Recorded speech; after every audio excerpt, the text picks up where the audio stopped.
এই মুহূর্তে যদি আপনি একটা পুরাতন স্মার্টফোন কেনার চিন্তা ভাবনা করে থাকেন, তাহলে শুধুমাত্র আপনার জন্য আজকের এই ভিডিওটা। কেননা বস একটা পুরাতন স্মার্টফোন কেনার আগে অনেক অনেক ব্যাপার স্যাপার কিন্তু দেখার প্রয়োজন পড়ে, তা না হলে কিন্তু আপনি সেই স্মার্টফোনটা কিনে আসলেই ঠকবেন। আমার একজন রিলেটিভ, সে একটা পুরাতন স্মার্টফোন কিনে অ্যাজ ইউজুয়াল সব কিছু ঠিকঠাক ছিল। কয়েক মাস ইউজ করার পর দেখা গেল তার বাসায় পুলিশ চলে আসছে। হ্যাঁ, এটা কিন্তু বাস্তব একটা অভিজ্ঞতা থেকে আমি বলছি। একটা পুরাতন স্মার্টফোন কেনার আগে যা যা বিষয় দেখার প্রয়োজন পড়বে, ব্যাটারি থেকে শুরু করে ব্যাটারির হেলথ থেকে শুরু করে ডিসপ্লের কন্ডিশন কী অবস্থা, সেন্সরগুলো ঠিকঠাক কাজ করে কি না, এর বাইরে স্পেক্স, কীরকমভাবে স্মার্টফোন একটা কিনতে পারেন, যাবতীয় আইডিয়া দিতে চলেছি আজকের এই ভিডিওতে। এর বাইরেও এমন একটা অ্যাপ্লিকেশন আপনাদের সাথে শেয়ার করতে চাই, দেখাতে চাই, যেটার মাধ্যমে আপনার স্মার্টফোনে থাকা, সেই স্মার্টফোনে থাকা, পুরাতন স্মার্টফোনে থাকা যাবতীয় সেন্সরগুলো দেখতে পারবেন, সেই সেন্সরটা ঠিকঠাক রয়েছে কি না। নাম্বার ওয়ান, আপনি যে পুরাতন স্মার্টফোনটা পারচেস করতে যাচ্ছেন সেটা আসলে অফিসিয়াল না আনঅফিসিয়াল। যে সেলার রয়েছে সে তো অবশ্যই বলবে অফিসিয়াল, বাট আপনি কিভাবে এটাকে চেক করতে পারবেন? বাট আপনি চাইলে কিন্তু নিজেই দেখে নিতে পারবেন আপনার সেই স্মার্টফোনটা অফিসিয়াল নাকি আনঅফিসিয়াল। সো সেই ব্যাপারটা দেখার জন্য অবশ্যই আপনাকে আইএমইআই কোডটা জানতে হবে। আইএমইআই কোড কিন্তু আপনি দুইভাবে পেয়ে যাবেন, বক্সের গায়েও লেখা থাকতে পারে, এর বাইরেও কিছু কোড ডায়াল করতে পারবেন। তো ডায়াল পেটে চলে আসলেন, সো এখান থেকে টাইপ করে দিলেন *#06#। অলরেডি আপনারা হয়তো বা দুইটা IMEI কোড দেখতে পাচ্ছেন, তার মধ্যে যে কোনো একটা কোড কপি করে নিলেন। সো এখান থেকে মেসেজ অপশনে চলে যাবেন। সো মেসেজ অপশনে যাওয়ার পর 16002 লিখে, মানে এই নাম্বারটা টাইপ করে জাস্ট সবার নিচে লিখবেন KYD স্পেস IMEI কোডটা এখানে জাস্ট পেস্ট করে দিবেন। সো এখন আপনি জাস্ট এটা সেন্ড করে দিবেন, ফ্রিতে একটা SMS চলে আসবে। সো এখানে বলা হবে, যদি আপনার স্মার্টফোনটা অফিসিয়াল হয়ে থাকে তাহলে বলা হবে এখানে BTRC-তে আপনার স্মার্টফোনটা নিবন্ধন করা হয়েছে। যদি করা হয়ে থাকে তাহলে বুঝবেন এটা আসলে অফিসিয়াল। যদি করা হয়নি, BTRC-তে আপনার স্মার্টফোনটা নিবন্ধন করা হয়নি, এরকম কিছু লেখা থাকলে তাহলে বুঝে নেবেন অবশ্যই আপনার স্মার্টফোনটা আনঅফিসিয়াল। আচ্ছা, নাম্বার টু, ব্যাটারি হেলথ। আইফোনের ক্ষেত্রে আপনি ইজি ওয়াইতে দেখতে পারবেন, কিন্তু অ্যান্ড্রয়েডের ক্ষেত্রে ব্যাপারটা ডিফারেন্ট। আগে ফার্স্টে আসি আইফোনের ক্ষেত্রে, সেটা কীভাবে দেখবেন। আইফোনের সেটিংস অপশন থেকে সো ব্যাটারি হেলথ নামে একটা অপশন দেখতে পারবেন। সো এখান থেকে কিন্তু আপনি দেখতে পাচ্ছেন, ফাইন্ড আউট করতে পারছেন আপনার সেই আইফোনে কতটুকু ব্যাটারি হেলথ রয়েছে, কতবার চার্জ করা হয়েছে, সেই ব্যাপারটা কিন্তু দেখতে পারবেন। আর যদি আপনি এখানে দেখতে পান আপনার সেই আইফোনের ব্যাটারি হেলথ 80%-এর নিচে রয়েছে, তাইলে এটা কিন্তু লং টাইমের জন্য, দীর্ঘদিনের জন্য সেই আইফোনটা আপনার জন্য ইউজ করা বা ব্যাটারি ব্যাকআপ আপনি কম পেয়ে যাবেন। সো 80%-এর উপরে আমি প্রিপেয়ার করব অবশ্যই আইফোন কেনার ক্ষেত্রে আর কি। আর বস, অ্যান্ড্রয়েডের ক্ষেত্রে ব্যাপারটা কিন্তু আসলে ডিফারেন্ট। আইফোনে যেমনটা কিন্তু ব্যাটারি হেলথ দেখা যায় কত পার্সেন্ট রয়েছে, সেই ব্যাপারটা কিন্তু দেখা যায় ইজিতে। আর অ্যান্ড্রয়েডের ক্ষেত্রে কিন্তু এই ব্যাপারটা কখনোই দেখা যায় না, তবে অবশ্যই কিছু টিপস অ্যান্ড ট্রিক্স অ্যাপ্লাই করতে পারেন। এমন তো অবস্থা আপনার সেই স্মার্টফোনে ক্যামেরা তো অবশ্যই রয়েছে, রাইট?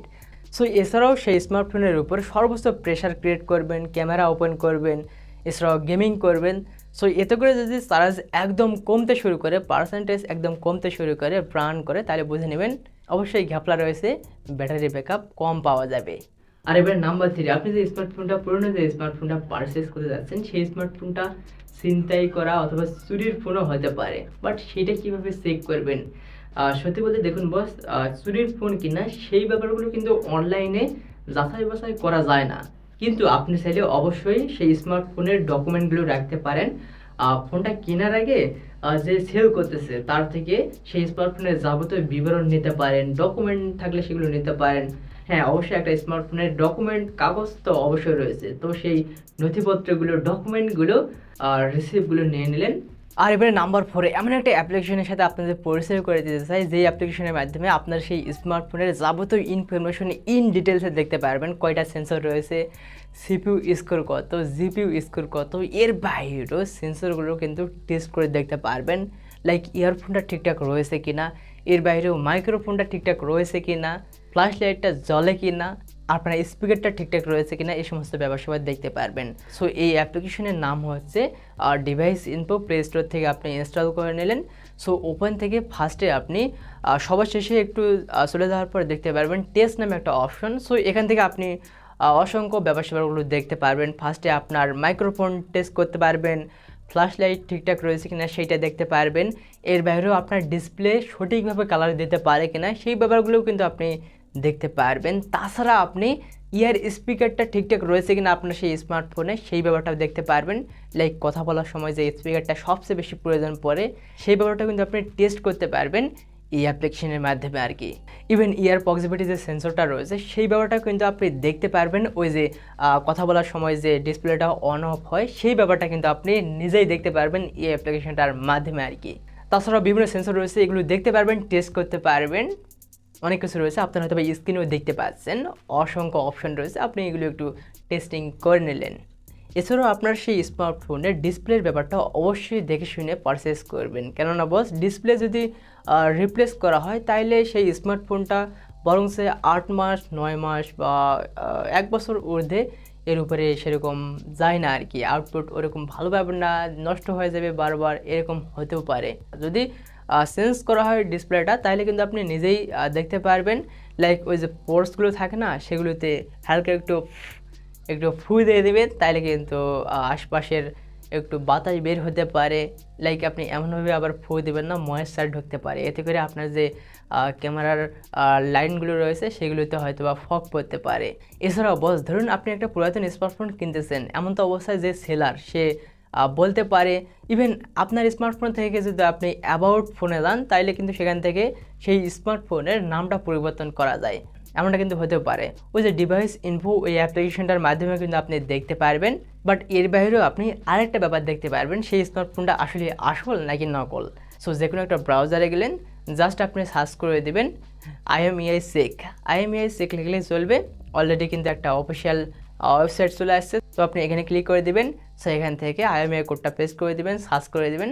সো অলরেডি হয়তো বা আপনারা দেখতে পাচ্ছেন সেই স্মার্টফোনের মডেল দেখাবে, প্রসেসরের নাম দেখাবে, সব কিছু কিন্তু আপনি এভরিথিং দেখতে পারবেন। সো এতে করে যে স্মার্টফোন সেলার রয়েছে তার মুখের সাথে অ্যান্ড আপনার ওয়েবসাইটে নামটা মিলতেছে কিনা সে ব্যাপারটা আপনি দেখে নিলেন।